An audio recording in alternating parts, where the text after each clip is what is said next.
regional trading schemes in the U.S., are those going to go forward even though cap and trade is dead in Washington? Well, I think the work is still going to go forward. Each of the individual groups has their own set of circumstances. The Regional Greenhouse Gas Initiative in the Northeast, for example, is selling carbon credits, has been. They've had 10 auctions. They plan on moving forward with their power sector cap and trade program, putting most of the money back in energy efficiency and other programs. So that's a good model, and that one's going to go forward. The Western Climate Initiative, I believe, will go forward, maybe not with the same configuration of all the states and provinces that started, but I think that they will also go forward. The Midwest is in a position to move forward in that we finished our design recommendations and our model rule, but it's a little bit early to tell because we've got a significant change over in the governors in the Midwest, and until we have a chance to talk to those governors and my counterparts in those states, really don't want to presume for them what their policies are going to be. Not an issue that came up a lot during the course of any of the governors' campaigns. A lot of the issues focused around jobs, and there's a tremendous amount in the Midwest work that we've done on jobs and promoting the next generation energy technology jobs, working on biofuels, working on carbon capture and sequestration, working on upgrading the transmission grid.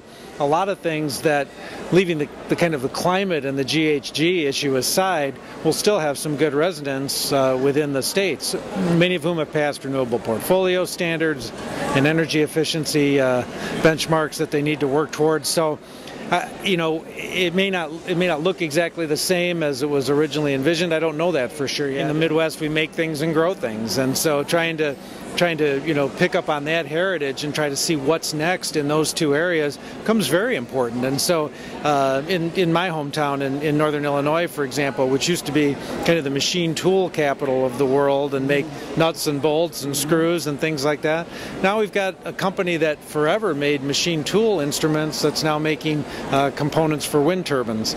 We've got another company that came in a partnership with a Chinese company that came in a partnership with the city that's now making solar panels and has a solar field there that can supply enough of the energy to take care of the solar requirement that's in law in Illinois, at least the first phase of that.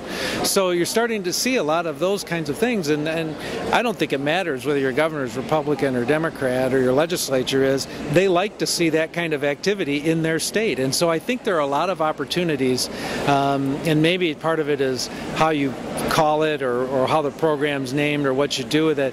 But I wouldn't necessarily assume that all the kind of greenhouse gas-based programs are going to go away, because there's a lot of other commitments that states have already made that they need to come through on that are actually in their laws right now, and a lot of jobs out there. I mean, if you look, you listen to the California folks and talk about the renewable energy and the other green job sector being one of the only job sectors that's really holding its own right now or gaining jobs. They're seeing that in the Northeast as well.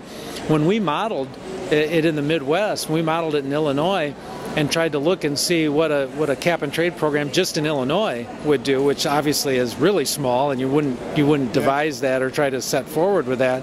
But what we found was that jobs actually increased between now and 2020 compared to doing nothing, compared to not implementing any of these strategies. So I think there's a lot of discussion that needs to happen before we just kind of say, well, no, we're going to put that aside and move on to something else, because I think it fits too well into too many of the platforms of too many of the folks who were running, whether they were Republicans or Democrats in the last election.